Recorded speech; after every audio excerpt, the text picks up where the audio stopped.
Fala galera, beleza? Vamos de filosofia nas questões do Enem de 2022? Pois é, tem uma questão aí maravilhosa falando sobre o surgimento da filosofia, pegando aquela ideia lá da origem da sociedade grega e que foi fundamental para justamente o surgimento da filosofia nos gregos, né? Como a gente compreende hoje.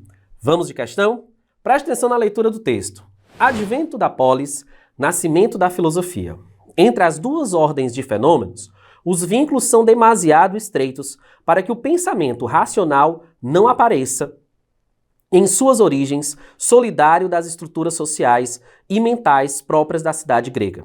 Assim, recolocada na história, a filosofia despoja-se desse caráter de revelação absoluta que às vezes lhe foi atribuído, saudando na jovem ciência dos jônios a razão intemporal que veio encarnar-se no tempo. A escola de Mileto não viu nascer a razão. Ela construiu uma razão, uma primeira forma de racionalidade. Essa razão grega não é a razão experimental da ciência contemporânea. Texto de Jean-Pierre Vernant, que é um grande nome aí do pensamento, da estrutura, da história, né, do pensamento da sociedade grega, principalmente ali nos primórdios da sociedade grega. Sempre quando você vê o nome do Vernant em algum texto, em alguma base de texto, pode ter certeza que o texto está se falando aí sobre, né, a filosofia grega, sobre o início da sociedade grega e da filosofia grega, né? Não é à toa que o nome da obra aí é Origens do Pensamento Grego. Preste atenção no enunciado. O enunciado diz o seguinte: os vínculos entre os fenômenos indicados no trecho foram fortalecidos pelo surgimento de uma categoria de pensadores, a saber.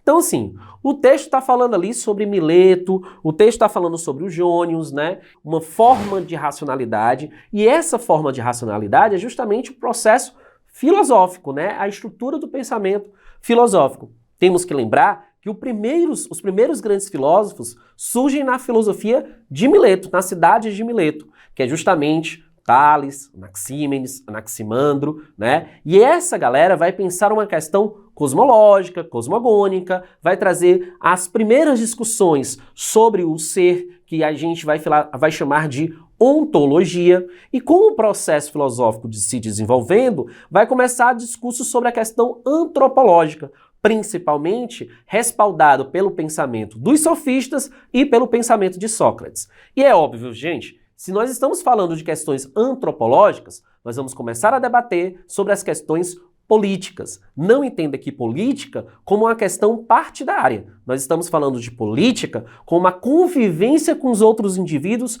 dentro de uma sociedade. Estamos falando ainda do primórdio da estrutura do pensamento político. Então, assim, os vínculos entre os fenômenos indicados no trecho foram fortalecidos pelo surgimento de uma categoria de pensadores. A saber, quais foram esses pensadores, né, que foram fortalecidos aí pela questão desse vínculo dessas duas questões, filosofia e política? Alternativa A, os epicuristas envolvidos com o ideal de vida feliz, né? Poderia ser a alternativa A, mas os epicuristas, eles são de um período depois dessa discussão da relação entre filosofia e política, né? Os epicuristas são da filosofia helenística, né? A alternativa B, os estoicos, dedicados à superação dos infortúnios, entra na mesma categoria aí dos epicuristas. Os estoicos são da filosofia helenística. Eles vão debater muito mais sobre a questão do comportamento do ser humano e do processo de autoconhecimento, né? É uma filosofia mais particular, tá?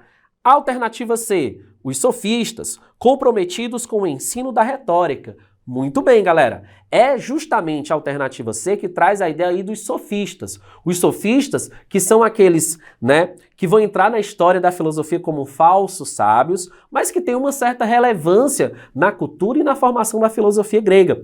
Principalmente porque esses pensadores, que não são filósofos, são sofistas, né, eles não podem ser classificados como filósofos, porque eles não fazem filosofia, eles fazem sofisma, por isso que eles são chamados de sofistas. E qual a importância deles? É justamente o processo de fundamentação da questão da retórica no debate político, na construção da argumentação política. A retórica como fundamento do diálogo e do pensamento das questões políticas. Então tem tudo a ver aí com o nosso texto. Essa relação da filosofia com a política, estabelece nos sofistas o comprometimento com o ensino da retórica. As outras alternativas, professor? Então vamos lá. Alternativa D, os peripatéticos, empenhados na dinâmica do ensino. Mas a gente tem que lembrar que os peripatéticos são os discípulos de Aristóteles. Por que esse nome? Porque esse nome dá para aqueles que aprendem caminhando. E Aristóteles dava aula caminhando ali, né, nos jardins do Liceu, que era a escola filosófica fundada por Aristóteles. Então não é a alternativa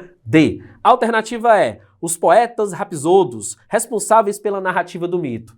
Bem, gente, nesse período aí, no surgimento da filosofia, não vão se utilizar muitas questões dos poetas, nem muito menos as questões das mitologias. As discussões vão ser justamente as questões antropológicas associadas às questões políticas, que a gente encontra na alternativa C, a resposta correta.